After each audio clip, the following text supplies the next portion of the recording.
নমস্কাৰ, মই নৱনীতা। আজি কঁঠালৰ মুচি সহজ এটা ৰেচিপি লৈ আপোনালোকৰ মাজলৈ আহিছোঁ। তেনেহ'লে বলকচোন মই কিদৰে বনালোঁ চাওঁ আহক। প্ৰথমতে কঁঠাল কাটিবৰ বাবে মই হাতত অলপ কেঁচা মিঠাল সানি লৈছোঁ। মিঠাল সানিলে আঠা লাগি নধৰে, সকলোৱে জানে নিশ্চয়। আৰু ভালকৈ তেল সানি লৈছোঁ। সানি পেলাই কঁঠালটো কাটি লওঁ এতিয়া। আৰু এই কঁঠালটো কাটিবলৈ এয়া অলপ হালধি দি পানী লৈ লৈছোঁ, তেতিয়া কঁঠালটো ক'লা হৈ নাযায় কটাৰ পিছত। এতিয়া মই পটাপট কাটি লওঁ। আৰু বটাকানিত লৈ ল'ব, লৈ পেলাই এনেকৈ এৰুৱাব, একদম ধুনীয়াকৈ সহজ।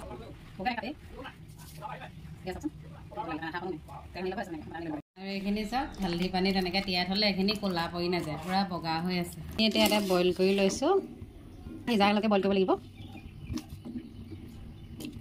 তেতিয়া এইখিনি বইল কৰি লৈছোঁ। বইল কৰোঁতে অকণমান নিমখ দি দিছোঁ। এতিয়া মই ইয়াতে 1 চামুচ জিৰা, 1 চামুচ ধনিয়া, আধা চামুচ আজৱাইন, 2টা জলকীয়া দিছোঁ। এইকেইটা কাশ্মীৰী শুকান জলকীয়া, কাশ্মীৰী জলকীয়া।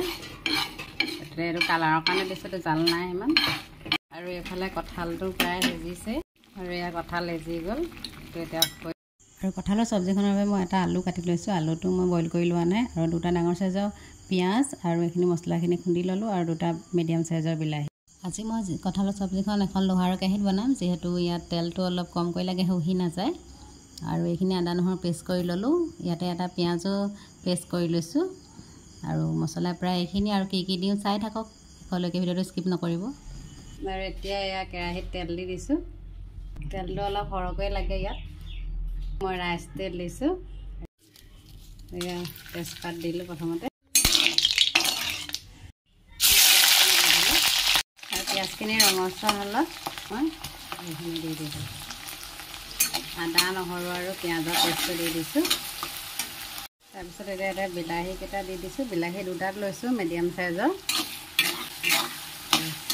গুটিখিনি আঁতৰাই লৈছোঁ, নহ'লে টেঙা হৈ যাব বেছি। ইয়াতে মই নিমখ দিছোঁ জোখমতে। কিন্তু বইল কৰোঁতেও অলপ দিয়া আছে, সেইকাৰণে অলপ কমাই দিছোঁ।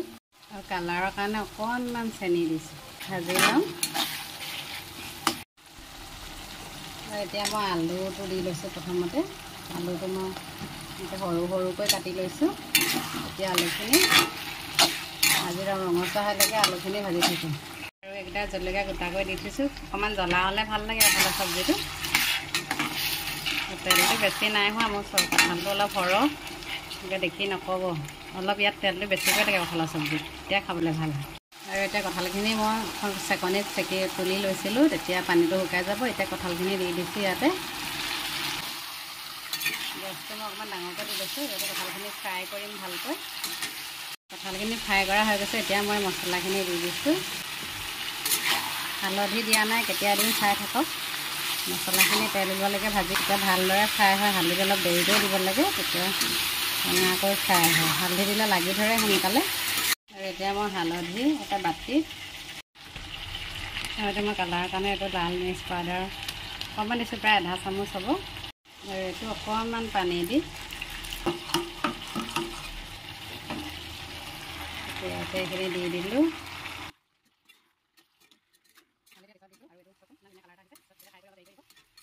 আৰু ইয়াতে মই এতিয়া গৰম পানী দিছোঁ। এইখিনি সিজিব লাগিব ভালকৈ দিছোঁ। পানীটো শুকাব লাগিব। আৰু কালাৰটো চাওকচোন ইমান ধুনীয়া। অলপ সময় ঢাকি দিছোঁ। আৰু এতিয়া শেষত অকণমান গৰম মছলা দি দিছোঁ, প্ৰায় আধা চামুচৰ জোখত দিছোঁ। জোখা নাই আৰু এনেকৈ দি দিছোঁ। এয়া চাওক ফাইনেলটো ইমান ধুনীয়া হৈছে, চফ্টো হৈছে। আমি এতিয়া ভাত খাবলৈ লৈছোঁ। এয়া হৈছে কণ বিলাহী দিয়া মাছ, আৰু এয়া হৈছে কঁঠালৰ চব্জি। এয়া আমি তলতে বহি খাইছোঁ কঁঠালৰ চব্জি। চাওক, বাকী দেখুৱাই দিছোঁ। এয়া চাওক ইমান ধুনীয়া হৈছে। এয়া চব পূৰা চব পচন্দ হৈ গৈছে। খাই লওঁ। আৰু এই ৰেচিপিটো কেনেকুৱা লাগিলে জনাব।